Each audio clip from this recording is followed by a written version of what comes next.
ایران کے نائب صدر محمد رضا عارف نے ایکس پیغام میں دعویٰ کیا ہے کہ ایران نے جوابی حملے کر کے اسرائیل کو ایک بار پھر جنگ بندی کی بھیک مانگنے پر مجبور کر دیا۔ محمد رضا عارف نے ایکس پیغام میں لکھا کہ ایران کے اسرائیل پر نئے حملے آپریشن نصر ایران کی دفاعی طاقت کی ایک نئی سطح ہے۔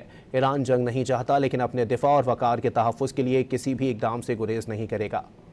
ایران کے نائب صدر محمد رضا عارف نے ایکس پیغام میں دعویٰ کیا ہے کہ ایران نے جوابی حملے کر کے اسرائیل کو ایک بار پھر جنگ بندی کی بھیک مانگنے پر مجبور کر دیا۔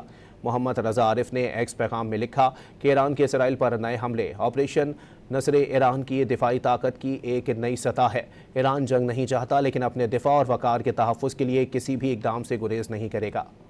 ایران کے نائب صدر محمد رضا عارف نے ایکس پیغام میں دعویٰ کیا ہے کہ ایران نے جوابی حملے کر کے اسرائیل کو ایک بار پھر جنگ بندی کی بھیک مانگنے پر مجبور کر دیا۔ محمد رضا عارف نے ایکس پیغام میں لکھا کہ ایران کے اسرائیل پر نئے حملے آپریشن نصر ایران کی دفاعی طاقت کی ایک نئی سطح ہے۔ ایران جنگ نہیں چاہتا لیکن اپنے دفاع اور وقار کے تحفظ کے لیے کسی بھی اقدام سے گریز نہیں کرے گا۔